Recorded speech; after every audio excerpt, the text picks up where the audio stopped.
Yeah. All right, guys. Being older. Right, yeah. Wouldn't know a thing about it. I am talking with a long time gamer and fellow crafting terrain enthusiast. This is DM Scotty. This is a guy I've been talking about on my channel for, I don't know, about 2 years now. Scotty and me, we go back quite a long ways. I've been at his crafting tavern a couple of times, and we've had numerous emails. Amazing talent. Let's start at the beginning. Where did you cut your teeth in this whole hobby? Well, I actually started, I was a war gamer, 40K specifically, and I started actually making war game terrain out of the extruded foam and all that kind of stuff.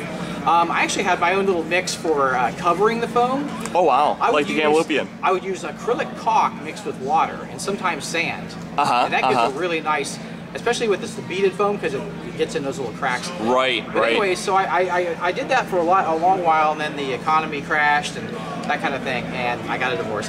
So then I got out of gaming for a while, and some friends of mine were like, oh, you know, D&D was really fun, we should get back into it. And then so I kind of got nominated as a DM, and I was like looking for, you know, we started on maps and everything, just kind of drawing maps, you know, the old school, and I really wanted to bring more to the table. And you know, since I come from a terrain background, I wanted to bring more to it. But my problem always has kind of been with it, the really good looking stuff is really expensive to buy. Absolutely. I love the Hearst art stuff is great, but it's so time consuming and everything, and it's heavy. Like I can make a tile that's giant, as big as me, and it's just, I can throw it up in the air. You know, if you have a Hearst art, it's going to be like, you know, your forklift to lift it on the table, you know. So, so I was trying to avoid those problems, and I thought, well, hey, how about I make tiles out of cardboard? And hey, how about I one-up it and do 2.5D, which simulates the walls. Right. And it looks really cool, plus it makes it so everybody at the table can see. Because at a war game, you stand up, you know, you stand up and you're lurking over the battlefield and you can move everything, and having 3D stuff is no problem. But when you're sitting there eating your Cheetos, you know, which is all gamers, right, moving your guy around, you don't want to have to reach over into this little teeny hallway and try to move your guy. And you also forget where things are. Yes, all the time. So it's, everything is visible on the table, but it really gives you that simulation of 3D walls, and that was really attracted me this. And so I started doing it, and my group was loving it. They were loving it, and I was like, you know, I should share this. I have never seen anybody do this before. And so I start doing this. I just got a camera, I had Windows Movie Maker, and I just started, you know, just slapping videos together. I'm kind of embarrassed. Your editing is awesome, by the way. Oh, thank you. I'm kind of embarrassed in my early videos, but you know. Your worst video is better than our best. Editing-wise, absolutely. But keep going. But yeah, so they are getting better and better, and I keep working on them. And yeah, so I just, and then all of a sudden this, you know, I thought, oh, I'll get a few subscribers, a few people like it. And then people started sending me videos of tiles they had done. Isn't that cool when you see that you've cool. actually had an effect? Absolutely. You guys have no idea how huge that is for people like Scotty and myself to feel like we've actually contributed something to the community, because we both love the community. Oh, definitely. And I thought maybe I'll get 100 subscribers. You know, I got 50, then I got 100, then I got 200, then I got 1,000, then you know 2,000, and so I'm up to working on 21,000 right now. Yeah, you've doubled me in size. Oh, have I? Yeah, you've doubled me in size. Actually, I'm up at 12 now. Yeah, but still, I mean, amazing. Yeah. Wow. Yeah. But the thing is it's also, you've been amazingly consistent with your work in putting out videos, and that's a problem that a lot of the personalities have from time to time. We get dry spells, and it's a marathon race, and you've kept up with the marathon race. You're right, that is part of it. If you're going to do it, think of the long range, not just the, you can get short bursts of inspiration, but if you putter out, you know, that's it. You know, so I've had a lot of channels that have been inspired by me and started, and I wish they would kind of keep going, because they'll make some videos and then they'll kind of sputter out. Now DMG is you know, he is amazing. That took my idea and put his own spin on it, and then you know, he has his own. You know, he belongs to our community, of course, and he put his own spin on it, and he's one of those people, like for the marathon, he's going the whole distance. And you really have to look at it that way. If you want to do this, think of it as a long distance run, not as just, oh, I'm inspired, I'll do a few videos, you know. Well, that's what also builds up your base, is when they can, I had one guy from some country over in Europe, I think it was like Scandinavia or something, and he sent me an email saying, you have no idea how important it is to me that I can come home every day from work and see a video from you. Right. And that's the kind of things that really kept me going when I was really going. Right. And I think that's what works so well with you, right, is that, you know, they're constantly seeing, and you change things up so much. It inspires me when people, Exactly. That's what gives us our energy. Yeah. Absolutely. And I've had so many heartfelt, I'm getting kind of emotional, I've had so many heartfelt like emails and stuff to me that said, you literally saved my life. Like I was like, you know, or I was in this dark place, right, I found your videos, you gave me a direction. Making this stuff. Sure. And you know, because when you're doing that, you're not thinking about everything else. You're not thinking about your problems, you're not thinking about you're concentrating on the art and doing something fun and that you enjoy. And your total concentration is on that. And you know, there are people with mental health problems that have contacted me and said how much I helped them. I've had similar ones. And it inspires me. It really does to keep doing these videos. When you are in the zone, everything like people that are in chronic pain, you know, the only time they're not in pain is when they're doing that. And the thing is pain might seem small to you, but I had ulcerative colitis for 10 years. Let me tell you, long time pain is no fun. I've been there and done that. Jeez. But so let's talk about some of the different things that you do. You obviously got your YouTube channel, which is the DM's Craft, and also what's the taverns? Crafter's Tavern. Crafter's Tavern. I think that's like the third Friday of every month or something. The fourth. Fourth Friday of every month. Yeah. So we try to keep it at that. It doesn't always, but we try. Right. And now we'll move on to the real meat and potatoes, where the part that I love is where you see what you're doing is having an effect across the community. Let's talk about your forum now. Is there what's the specific name of the forum?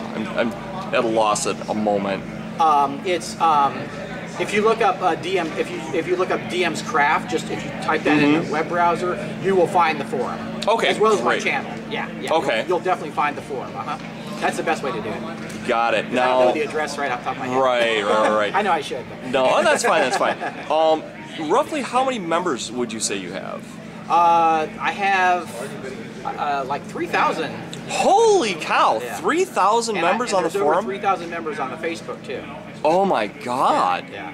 That is awesome. Yeah. I love that. Yeah. I absolutely love that. Yeah. I know that you guys had like crafting build-offs. Do you still do that? Yeah, it's called Craft War.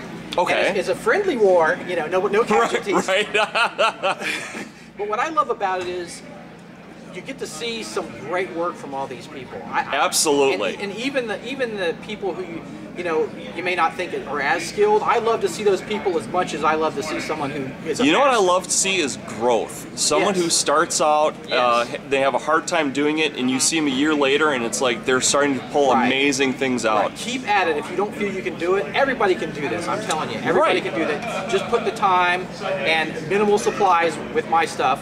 Absolutely, you can do it.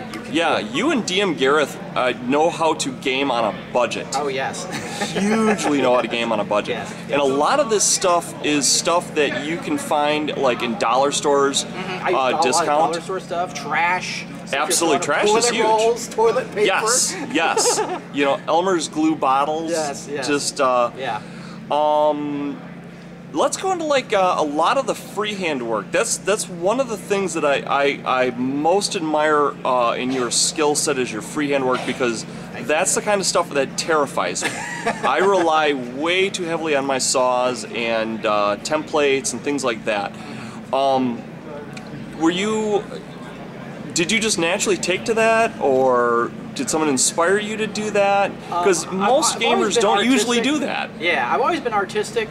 And I think I bring that to absolutely that I work on, right. So I think of it like a canvas. You know, I think of it like I think of it as 3D, but also like a canvas that I can work on and do those kind of intricate designs and that kind of thing.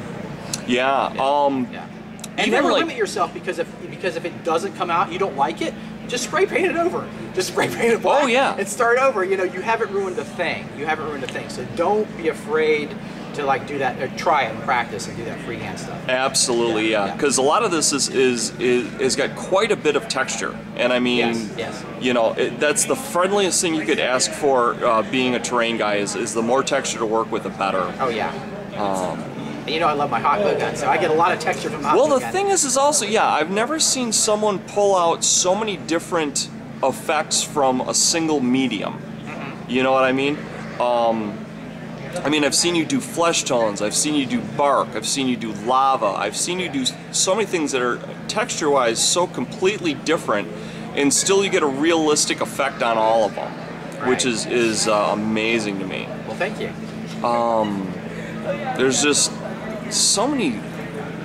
I'm not sure what direction I want to go with. Right. What is here? Here we go. What direction are you planning to head in? I mean, we've seen your growth. Right. Oh, he also does like one of the coolest things, because bridging the gap from tabletop to role playing is you do the template, and then sometimes you'll do like buildings and stuff on top of it. Oh yeah. So you can actually do like Warmahordes or totally. any of that stuff. Totally. And the thing is the ultimate goal of gaming is multifunctional, multi-purpose stuff. Mm-hmm. So if you can use it both tabletop and role playing, I mean, the floor space you're saving is amazing. Right, exactly. Yeah, and that's very important as you start to build more stuff. And the 2.5D helps with that, because you just can stack the stuff. Yes, you can make a dungeon and literally fit it in the corner, and it might be a foot and a half tall. Get a few shelves, stack it on the shelves. You know? I loved when you went to the library and you actually laid out all of your cave system. Oh yeah. That was huge. That had to be like at least like 10 by 15, I want to say. Oh yeah. Floor like space. I couldn't even lay it on the table. You know, I had right. to Yeah. the Yeah. And that's the other thing that's kind of unique about the system that you do is you're able to make the entire dungeon, but I noticed with a lot of your videos of your gameplay, you will go tile by tile, just to keep it more, you know, visually. Well, we're limited on space too, so that's why. Right. Why don't you tell us as you explore? So I'll lay the tiles down as you explore. Yeah. So it really gives that feeling of, you know, you're discovering stuff. Right. You know. Tell us a little bit about your D&D group. You got more than one, I hear. Yeah, I do. A lot of great people, and what's great about these people is a lot of them aren't from a D&D background or a role-playing background. Okay. Mm-hmm. So they don't know necessarily all the tropes. So I can do all those fun. You know, I could bring all those fun things and introduce those tropes to them, you know? Oh, absolutely. Yeah. Nothing's better than doing an old trick and having someone still be amazed by this old trick. I got new dogs, so I can do old tricks. Exactly. I love it. Yeah, absolutely love it. Very nice. Now, I think one of the two you're doing is an actual... it's a campaign that there's actually like a beginning, middle, and an end to. Oh, yeah. Why don't you tell us a little bit about that? Are you talking about the Farland Isle? Because I've had several campaigns. One of them I actually finished up. It was based on Kingmaker. I was playing D&D, but it was based on around the Pathfinder module Kingmaker. Mm-hmm. And then I have a Farland Isle, which I'm doing, which is kind of like a prehistoric island. And I love dinosaurs, so I had to do something with dinosaurs. I loved your cliff combat. I thought it was brilliant the way that you represented it in a very simplistic manner, but very functional, where you just lay the figure down on its side and it's going up the cliff. It was totally functional. So if it was standing up, it was actually falling. Yes. It was brilliant. I thought that was absolutely brilliant the way you did that. Now, so I didn't have to make a 3D cliff. Right. Who wants to do that? I just made little pieces of the cliff face. I think you even did a video on how you did the cliff face. I did, yeah, which was just cardboard and hot glue and some paint. Right. That's all it was. Very, very cool. And then I used like fish tank vines as the vines. Oh, the vines, right. They could swing? Yeah, they could swing and climb up. Right. I remember you even did like cliff ledges, if I remember correctly. Yeah, so they could stand on the cliff, they could crawl up and stand on the cliff ledges. Even dinosaur poo, but you'll have to look at the video for that. Yeah. That is very, very cool. So, well, why don't you tell us, okay, so you told us a little bit about McFarlane. Tell us about the other one. Yeah, the other one, the Kingmaker one. This was we've actually finished this campaign. Okay. And yeah, it was kind of the. I actually introduced my group to 2.5D with this. With the Kingmaker. There's a fight at the Stag Lord Fort. He's a bandit lord, and I actually made the fort. Everything was 2.5D except for the figures. Wow. Just about everything. Almost, there were a few. I've kind of come around and done some 3D things on my 2.5D more than I did at that point. But yeah, it was all 2.5D, and it was great because it was just everybody could see everything that was going on. Yes. The whole fort laid out, you know. So it was good. But then as the campaign progressed, I evolved my 2.5D style and added more 3D stuff and all that. And that's what's so amazing about if people, let's just say people are not inspired by tiles, I would say easily 75 to 90% of your work is 3D. Oh yeah, oh yeah. It's very, very, very applicable to all of the tabletop systems out there. Oh yeah, and I've done 3D houses.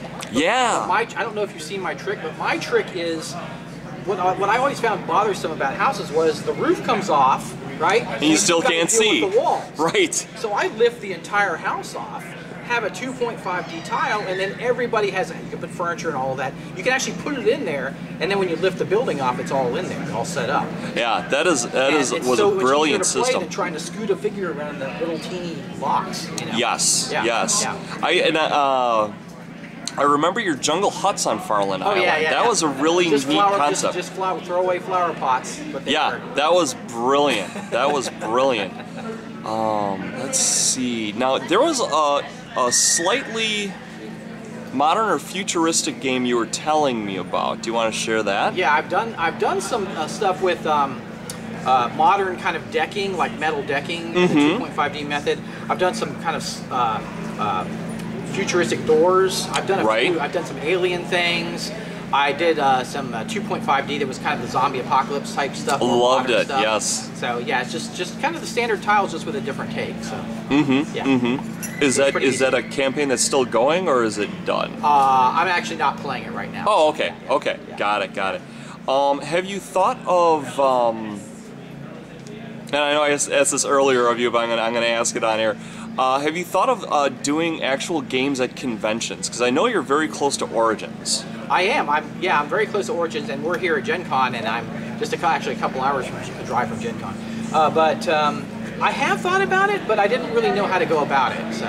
Okay, in the comments section, that's up to you guys. We gotta get DM Scotty you get me? set up. Yeah, because I have had people recently talk to me about it, so it is something that well, something you I would gotta, be willing to do. Yeah, you definitely have, you know, the interest. You've got the figures. You've got the terrain. You got people. You know, the stuff that the stuff that gamers dream about. You know, not to mention, I mean, I've seen a lot of your playthroughs.